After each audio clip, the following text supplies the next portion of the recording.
제가 전에 교회 와서 저희 교회에 이제 출석한 지 얼마 안 된 성도분과 이야기할 시간이 있었는데 제가 그분한테 이렇게 질문한 적이 있어요. 교회 이렇게 다녀보시니까 분위기가 어떻습니까? 라고 이렇게 여쭤봤더니 그분이 뭐라고 하셨을까요? 뭐라고 하셨을까요? 예, 참 좋습니다. 라고 말씀하시더라고요. 근데 저도 사실은 담임 목사지만은 우리 신성 전원교회 온 지 얼마 안 된 아직은 새신자 아닙니까? 제가죠.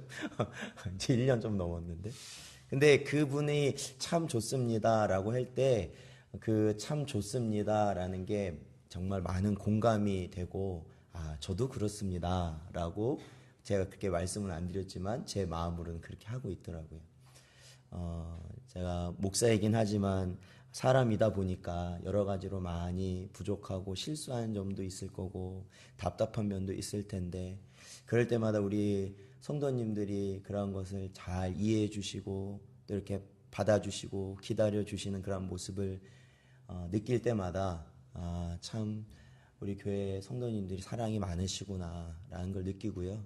그래서 이렇게 새로 오시는 그런 분들도 아마 저와 같은 마음을 느끼지 않나 싶었습니다. 그래서 참 하나님께 감사드리고 언제나 성도님께 감사한 마음이 있어요. 사실은 우리가 교회로서 세워진다는 건 그런 거 아니겠습니까? 항상 감사가 있는 삶이고 또한 항상 기다려주는 삶이고 또 항상 이해할 수 있는 그러한 넉넉한 심령이 우리 가운데 있을 때 하나님께서 우리 마음에 함께 하신다는 또 증거가 되는 거겠지요. 앞으로도 하나님께서 정말 원하시고 바라시는 그리고 정말로 세상이 보기에도 참으로 사랑이 넘치는 그러한 귀하고 복된 교회와 우리 모든 성도님들 되시기를 주님의 이름으로 축원드립니다. 오늘은 저희가 하이델베르그 요리문답 37문, 38문, 39문을 저희들이 하겠습니다. 먼저 37문을 제가 읽고 답을 읽으시면 됩니다. 37문 고난을 받으사라는 말로 당신은 무엇을 고백합니까?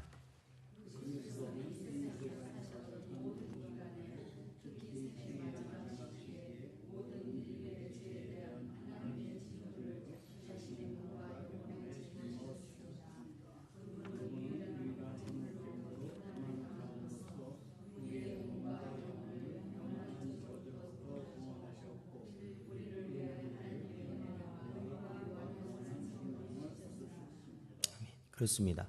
여기서 고난을 받으사라는 말이 바로 저희가 계속해서 이 하이델베르그 요리문답을 통해 사도신경의 고백들을 저희가 다루고 있다는 것을 다시 한번 말씀을 드리면서 우리가 사도신경을 할 때 고난을 받으셨다. 이 고난은 누가 받으셨어요? 예수님께서 받으신 거죠. 그러니까 예수 성자 하나님께서 고난을 받으사라는 말은 우리가 무엇을 고백하느냐라는 거지요.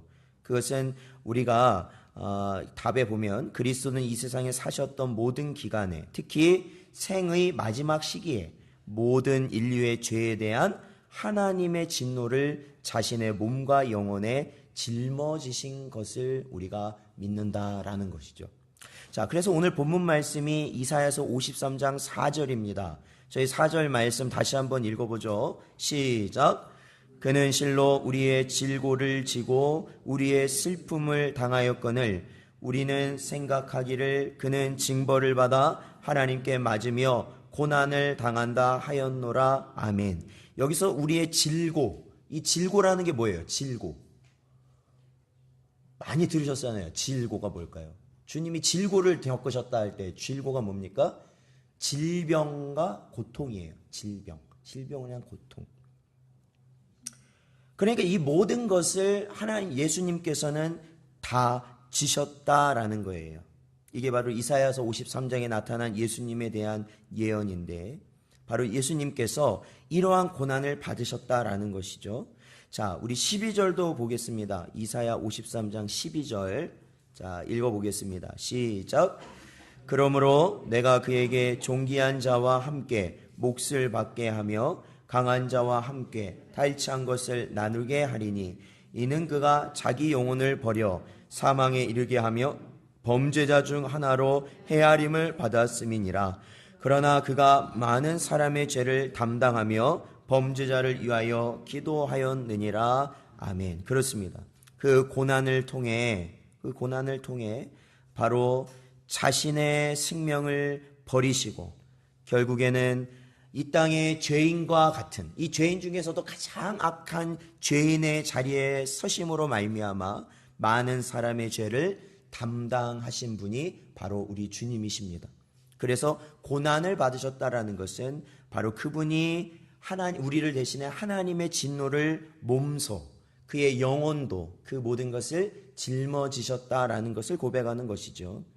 또한 요리문답을 계속 보면 그분은 유일한 화목제물로 고난을 당하셨습니다라는 것을 고백하는 겁니다. 그러니까 예수님이 당하신 그 고난은, 그 고난의 종류가 예수님께서 화목제물이 되시기 위해서 당하신 고난이었다라는 것이죠. 자, 우리 로마서를 한번 보겠습니다. 로마서 3장 25절.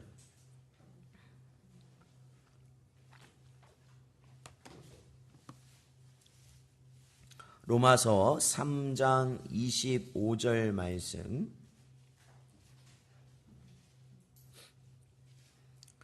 자, 같이 읽어보겠습니다. 시작. 이 예수를 하나님이 그의 피로써 믿음으로 말미암는 화목제물로 세우셨으니 이는 하나님께서 길이 참으시는 중에 전에 지은 죄를 간과하심으로 자기의 의로우심을 나타내려 하심이니. 아멘. 그렇습니다. 여기서 예수님을 누구로 세우셨냐면 화목제물로 세우셨다라는 거예요. 여기서 화목제물이라는 것은, 우리가 제물이라는 것은 보통 하나님께 바쳐지는 제물을 의미하는데 그 앞에 화목이라는 게 붙은 것은 우리가 흔히 말하는 화목하다라는 겁니다. 화목해 된다. 사이가 좋아진다. 그렇죠? 그러면 누구와 누구의 사이를 좋아지게 하는 거냐면 하나님과 죄인인 우리의 사이를 좋아지게 하기 위한 제물로서 예수님이 세우심을 받으셨고 예수님이 고난을 당하셨다라는 겁니다. 그러니까 우리가 사도신경을 하면서 고난을 당하사라고 말할 때는 예수님께서 하나님과 나를 위해서, 나 사이의 관계를 위해서, 막힌 담을 헐기 위해서, 영원히 죽을 수밖에 없는 나를 살리시기 위해서 화목 제물이 되기 위한 고난을 당하신 것이구나 라는 것을 고백하는 것이죠. 요리문답 보면은 또한 우리의 몸과 영혼을 영원한 저주로부터 구원하시는 고난이었어요. 자, 로마서 8장 1절부터 4절을 보겠습니다.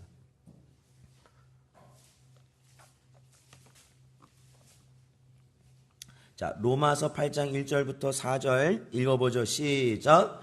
그러므로 이제 그리스도 예수 안에 있는 자에게는 결코 정죄함이 없나니 이는 그리스도 예수 안에 있는 생명의 성령의 법이 죄와 사망의 법에서 너를 해방하였음이라. 율법이 육신으로 말미암아 연약하여 할 수 없는 그것을 하나님은 하시나니 곧 죄로 말미암아 자기 아들을 죄 있는 육신의 모양으로 보내어 육신의 죄를 정하사 육신을 따르지 않고 그 영을 따라 행하는 우리에게 율법의 요구가 이루어지게 하려 하심이니라. 아멘. 그렇습니다.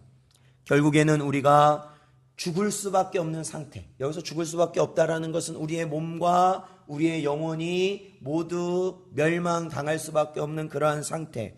왜 우리는 멸망당할 수밖에 없느냐? 죄로 인하여서 우리가 하나님의 복음을 깨닫지 못하는 자였고, 하나님의 진리를 깨닫지 못하는 자였고, 하나님의 비밀을 깨닫지 못하는 자여서 지혜가 없는 자였다라는 것이죠. 지혜가 없는 자. 그렇죠. 지혜가 없는 자. 지혜가 없는 자. 지혜 있는 사람이 어떤 사람이겠습니까? 아는 것을 활용하는 사람이 지혜 있는 사람이거든요. 네. 앞에 먹을 게 있습니다. 그런데 나는 배가 고픕니다. 그러면 어떻게 하는 것이 지혜로운 사람일까요? 앞에 딱 보니까 먹을 게 있어요. 나는 배가 고파요. 어떤 사람이 지혜로운 사람이에요? 먹을 걸 먹는 사람이 지혜로운 사람이죠. 그러니까 먹을 거라는 걸 아는 지식이 있고 지식이 있어요. 먹을 거예요. 그런데 그것을 먹지 않으면은 그 사람은 결국 죽는 거 아니겠습니까? 그러니까 지혜롭지 못한 자죠. 그러니까 결국에는 우리가 지혜롭다라는 것은 그 알고 있는 바대로 하는 것이 지혜로운 자예요. 그러니까 우리가 복음을 통해서 예수 그리스도께서 어떠한 분이신지를 깨닫고 또한 예수님이 원하시는 그 길을 살아감에 있어서 결국에는 우리의 몸과 영혼이 이제는 주를 위해서 살아가게 되는 것이 지혜로운 자가 된다라는 것이죠. 그래서 저희가 방금 읽은 로마서 8장 1절에서 4절에 보면, 그렇죠? 1절에서 4절에 보면, 그러니까 예수 그리스도 안에는 결코 정죄함이 없고 이제는 우리가 죄와 사망의 법에서 해방이 된 자가 된 거 아니겠습니까? 그런데 4절을 다시 한 번만 읽어볼까요? 4절. 자, 4절을 읽어보죠. 시작. 육신을 따르지 않고 그 영을 따라 행하는 우리에게 율법의 요구가 이루어지게 하려 하심이니라. 아멘. 그렇죠. 결국에는 우리가 이제는 육신의 삶을 뒤로 하고 우리가 이 세상의 것, 육신의 정욕, 안목의 정욕, 이생의 자랑을 뒤로 하고 이제는 주를 위한 삶으로 사는 것이, 이것을 바꿔 말하면 그 전에는 나를 중심으로, 나 중심으로 살았던 삶이라면, 그렇죠, 나 중심으로, 이제는 무엇을 위해 사는 거예요? 하나님이 주신 사명을 위해 사는 거예요. 사명을 위해 사는 거예요. 공부를 해도 사명을 위해 공부를 하는 것이고, 직장 생활을 해도 사명을 위해 직장 생활을 하는 것이고, 가정을 꾸려도 사명을 위해 가정을 꾸리는 것이고, 우리가 하는 그 모든 것이 그렇다는 거죠. 그 모든 것이. 바로 그렇게 하시기 위해서 주님은 뭘 당하셨느냐? 고난을 당하셨다라는 거예요. 이것이 다 주님의 고난을 당하심으로 인하여서 바로 이 모든 우리가 누리는 모든 은혜를 얻을 수 있게 된 것이다라는 것이죠. 사랑하는 성도 여러분, 아직도 앞일을 몰라서 방황하고 어려움을 겪고 고민하고 정말로 어떻게 될지 몰라서 언제나 힘들어하는 분이 있다면 제가 진정으로 말씀드리지만은 아무리 여러분 안에서 그걸 찾으려고 해도 찾을 수가 없습니다. 여러분의 앞길을 여러분 속에서 찾을 수가 없어요. 아무리 이 세상의 것들을 가지고 아무리 애써서 찾아보려고 세계 일주를 한들 우리는 삶의 의미를, 또한 삶의 목표를, 우리가 어떻게 살아야 진정한 삶을 사는지를 찾을 수가 없습니다. 그러면 누구로부터 찾을 수밖에 없느냐? 우리 주님밖에 없다라는 것이죠. 주님. 그러니까 결국 우리는 무엇을 위해 사는 것이 되냐면 주님이 주신 사명을 가지고 살아야 된다라는 것이에요. 사명. 그러면 우리에게 무엇이 사명입니까? 하나님을 예배하는 것이 우리의 사명인 줄로 믿습니다. 또한 하나님께 기도하는 것이 우리의 사명인 줄로 믿습니다. 그리고 우리가 살아가는 그 모든 순간순간마다 그 모든 순간 나를 버리고 나 자신을 버리고 나 자신을 비우고 오직 예수 그리스도의 십자가를 붙들고 주님의 말씀대로 사는 사명을 살아가는 것이 저와 여러분인 것이에요. 그러므로 사랑하는 성도 여러분, 주님의 고난받으심으로 받은 그 은혜는 우리가 이 땅에서 사명자로 살게 하시는 은혜인 줄을 믿으시고 언제나 그 사명에 붙들려 사시는 여러분 되시기를 주님의 이름으로 축원드립니다. 자, 요리문답을 계속 보면 우리를 위해 하나님의 은혜와 의와 영원한 생명을 얻으셨습니다 라고 말하고 있죠. 자, 우리 요한복음 6장 51절을 한번 보겠습니다. 요한복음 6장 51절.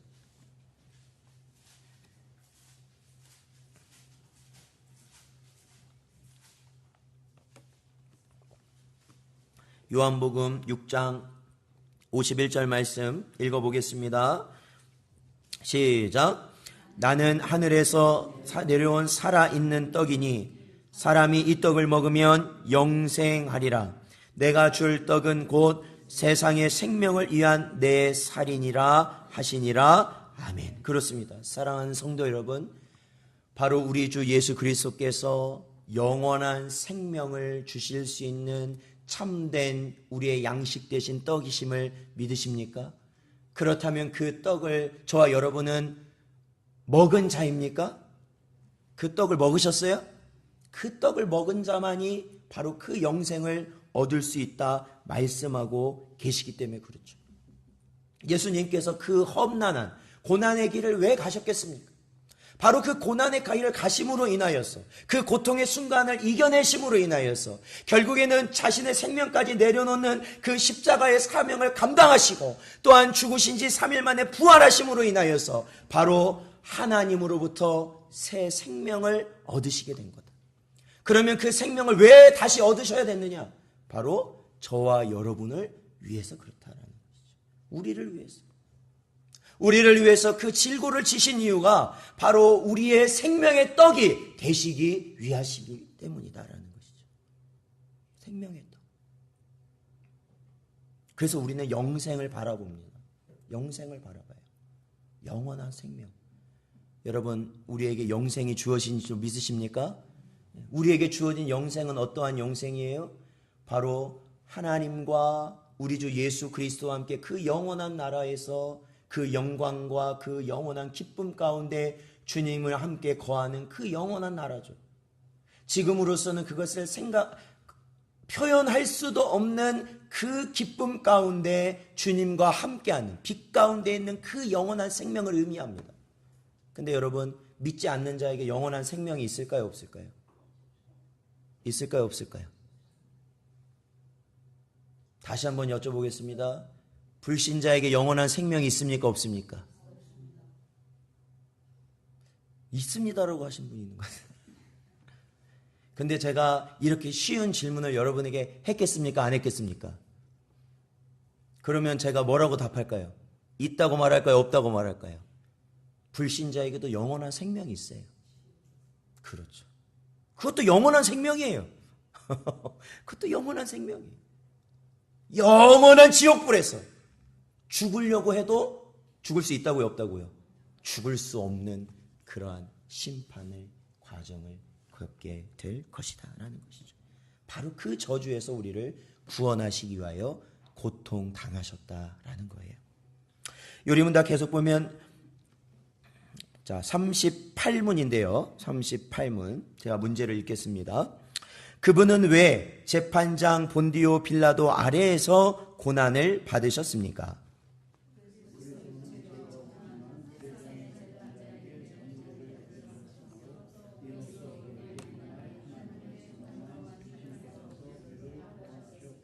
그렇죠.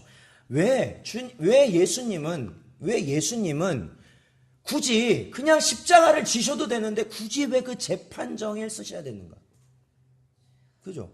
왜 그 재판정에, 왜 그 험난한 길을 그냥 다이렉트로 빨리 가시면 좋을 텐데 왜 굳이 재판정을 거치셔가지고, 어차피 예수님은 십자가 판결이 날 수밖에 없는 것인데 왜 굳이 그 재판정을 거쳐서 예수님은 십자가를 지셔야 했는가?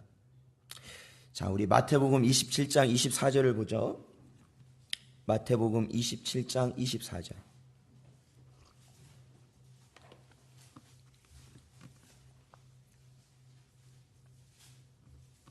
마태복음 27장 24절 말씀. 자, 읽어보겠습니다. 시작. 빌라도가 아무 성과도 없이 도리어 밀란이 나려는 것을 보고 물을 가져다가 무리 앞에서 손을 씻으며 이르되, 이 사람의 피에 대하여 나는 무죄하니 너희가 당하라. 아멘. 그렇습니다. 빌라도가 왜 이스라엘 이 유대인들을 향해서 나는 책임이 없다라고 말한 게 무슨 의미입니까? 예수님은 죄가 없으시다는 것을 빌라도는 알고 있었기 때문입니다. 그리고 빌라도는 속으로만 그렇게 생각하는 것이 아니라 유대인들을 향해서 말했습니다. 이 사람 예수는 내가 보기엔 아무런 죄가 없다. 내가 보기엔 아무런 죄가 없다. 그럼에도 불구하고 유대인들은 예수님을 죽이라고 계속해서 소동을 피웠고, 결국에는 그 밀란이 나려는, 그 소요 사태가 일어나려는 그러한 상황을 빌라도는 피하기 위해서 어쩔 수 없이 예수님을 십자가에 못 박는 판결을 내릴 수밖에 없었습니다. 이것은 뭘까요? 굳이 왜 이 재판장에 가셔야 됐을까? 그것은 바로 예수님께서 이 땅의 모든 자들에게 이 세상 재판정에서까지 죄 없는 분이라는 것을 만민에게 보여주시기 위함이다라는 것이죠. 만민에게. 조금이라도 죄 있는 분이 그 십자가에서 형틀에서 죽임을 당했다면은 그것은 아무 소용이 없는 것인데, 바로 이 재판정에서, 이 빌라도의 재판정에서 무엇이 우리에게 중요한 것이냐면, 예수님은 죄가 없으심이 이 세상의 재판정에서도 드러났다라는 거예요. 밝히 드러났다.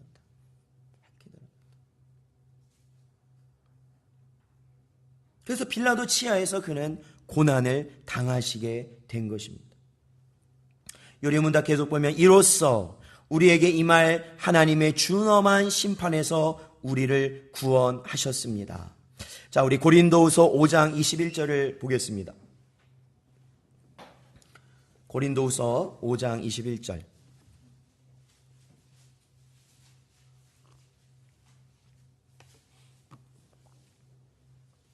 고린도후서 5장 21절 말씀 읽어보겠습니다. 시작. 하나님이 죄를 알지도 못하신 이를 우리를 대신하여 죄로 삼으신 것은 우리로 하여금 그 안에서 하나님의 의가 되게 하려 하심이라. 아멘. 그렇습니다. 결국에는 이 빌라도의 재판정 가운데서 예수님은 정말로 죄가 없으심이 만방에 드러났습니다. 그러나 그 재판정이 아니더라도 예수님은 하나님의 아들로서 이 땅에 죄 없이 태어나셨고, 이 땅에 우리와 똑같은 길을 걸으셨지만 죄를 범하지 아니하신 유일한 분이셨습니다. 그 이유는 바로 죄인인 우리를 대신하시기 위함이다라는 거예요. 우리를 대신하시기 위함이다. 우리를 대신하시기 위함이다. 그러기 위해서 우리의 모양과 똑같은 모습으로 이 땅에 오셨으며, 이 땅에 우리와 사는 방법, 똑같은 방법으로 살아가셨지만 결국에는 죄를 짓지 아니하심으로 우리를 대신하여 우리의 죄값을 치르실 제물이 되실 수 있었다라는 것이죠. 그래서 그 예수 그리스도 안에 우리가 거할 때 저와 여러분은 어떻게 되냐면 하나님의 의로 여겨진다라는 것이죠. 왜냐하면 예수님은 죄를 짓지 아니하셨죠. 바로 그 죄가 없으시기 때문에 그 죄의 결과를 책임지실 분이 아니시고, 또한 예수님은 이 땅에 사시면서 하나님의 율법을 어기셨을까요? 어기지 아니하셨을까요? 하나도 어기지 아니하셨다는 거죠. 그러니까 이 모든 것이 바로 예수님의 의가 되십니다. 하나님의 요구하시는 의가 돼요. 그런데 그때 우리가 예수 그리스도를 믿음으로 인하여서 그 예수님의 의를 우리의 의로 덧입게 되어지면 바로 저와 여러분이 하나님이 요구하시는 의인으로서 여김을 받을 수 있다.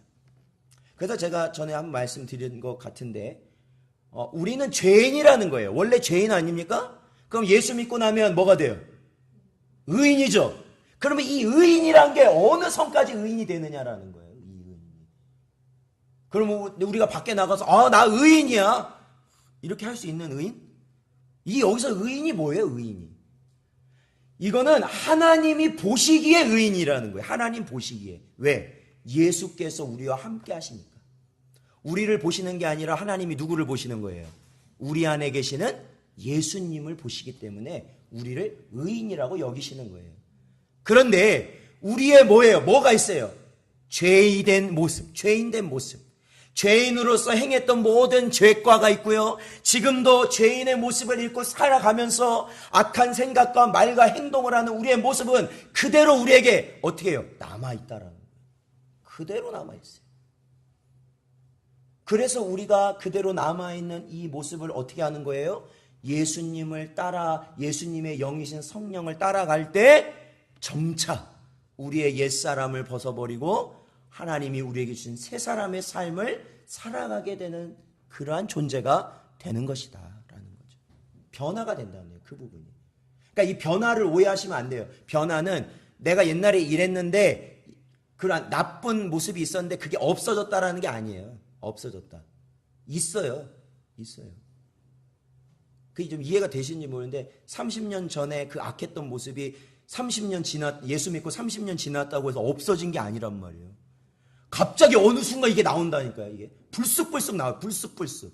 그러니까 생각해보면 그걸 잊고 살았어. 왜? 성령님의 인도하심을 따라서 살다 보니까 내 옛사람의 습성과 본성과 그러한 모습들 잊고 살았던 거예요. 그럼에도 불구하고 우리가 조금이라도 하나님의 말씀과 그 뜻을 내가 조금만 멀어지기 시작하면 벌써 옛날 성깔이 드러나더라는 거죠. 옛날 성격. 목사님이 저런 분인지 몰랐는데 어떻게 저러실 수가 있지? 라는 말을 저도 들을 수 있다는 거예요. 옛날 모습이 있기 때문에.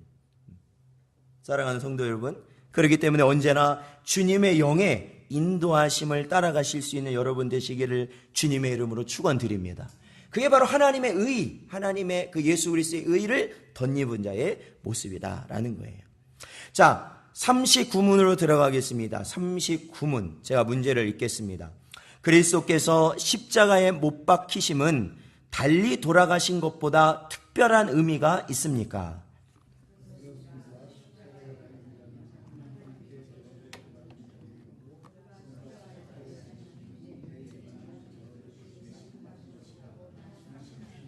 그렇습니다. 자, 그러니까 이 질문이 뭐냐면, 왜 그냥 그렇다면 예수님이 우리를 위해 고난을 당하시고 그러면 죽으셔서 3일 만에 살아나시면 우리를 그렇게 구원하실 수 있는 그러한 요건을 갖추시는 분이 되는데 왜 굳이 십자가에서 죽으셔야 되는가라는 거죠.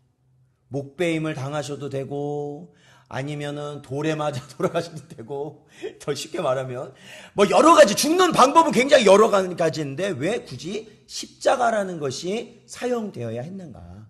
그죠? 자, 신명기 21장 23절.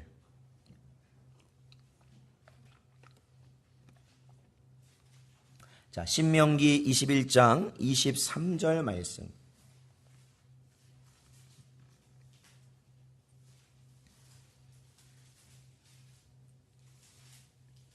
구약성경 신명기 21장 23절 말씀 같이 읽어보겠습니다. 시작.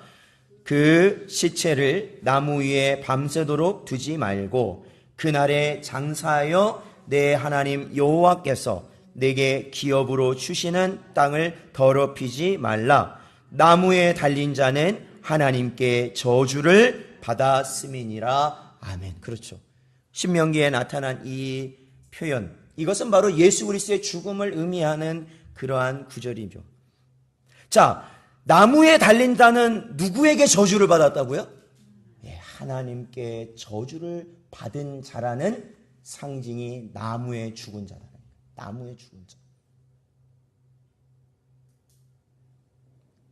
그걸 생각해 보세요. 우리가 아담과 하와가 그 하나님 먹지 말라는 선악과를 먹음으로 인해서 그들이 범죄하였고, 그들이 범죄한 이후에 하나님으로부터 뭘 받습니까? 하나님부터 뭘 받아요? 뭘 받아요? 아담도 받고 하와도 받고 뱀도 받잖아요. 뭘 받아요? 하나님의 저주를 받는 거죠. 저주를 받아요. 그래서 그것이 사라지는 것이 아니라 그 후손은 날 때부터 그 저주를 가지고 태어난다라는 거예요. 그것을 다른 말로 하면 뭐예요? 원죄죠. 원죄. 그 저주를 가지고 태어난다. 자, 그래서 이 십자가가 필요한 건데, 요리문답을 계속 보면 그 십자가에 달리심은, 그러니까 결국에 그 나무에 달리신 이유는 예수님께서 내게 임한 저주를 대신 받은 것이라고 나는 확신하게 됩니다라는 것이죠. 그러니까 그 신명기에 나타난 나무에 달린 자는 하나님의 저주를 받은 자다라고 하셨던 그 말씀이 예수 그리스도께서 신약에서 나무 십자가에 달려 돌아가실 때 그 모습을 통해서, 아, 예수님은 죄가 없으신 분임에도 불구하고 누구의 저주를 감당하셨다고요? 하나님의 저주를 감당하셨어. 근데 그 저주는 사실은 누구에게 내려진 저주예요? 나에게 내려진 저주를 감당하신 것이다 라는 것을 알 수 있다는 거죠. 자, 우리 갈라디아서 3장 13절을 보겠습니다. 갈라디아서 3장 13절 말씀.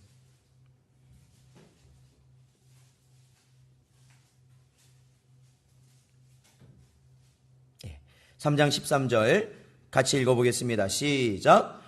그리스도께서 우리를 위하여 저주를 받은 바 되사 율법의 저주에서 우리를 속량하셨으니 기록된 바 나무에 달린 자마다 다 저주 아래에 있는 자라 하였음이라. 아멘. 그렇습니다. 예수님께서 그 십자가에 달리셔야 했던 이유는 바로 하나님의 저주를 감당하고 있다라는 것을 나타내기 위하심인데, 그 저주는 누구에게 주신 저주냐? 바로 우리에게 주어진 저주를 예수님께서 감당하신 것이다라는 것이죠. 사랑하는 성도 여러분, 예수님께서는 고난 받으셨어요. 고난 받으셨어요. 예수님께서는 고난 받으셨어요. 또한 빌라도의 법정에서 예수님은 죄인이라, 죄가 없으심에도 불구하고 죄인이라 판결받으셨어요. 그리고 결국 하나님의 저주받은 자로 나무에 달려 돌아가셨습니다. 성경에 보면 그 저주받은 나무에서 주님이 돌아가실 때는 아버지도 자신의 아들을 외면하셨다라고 말하고 있죠. 그 죽음을 당하는 순간, 사랑하는 성도 여러분, 그 고난과 그 누명당하심과 고초와 죽임은 누구를 위한 것이냐? 바로 나를 위한 것이다. 나를 위한 것이다. 나를 위한 것이다. 언제나 이러한 주님이 우리에게 보여주신 이 크신 사랑을 여러분 기억하시면서 우리가 사도신경을 암송할 때마다 언제나 그 뜻을 마음에 새기시며 살아가시는 여러분 되시기를 주님의 이름으로 축원드립니다.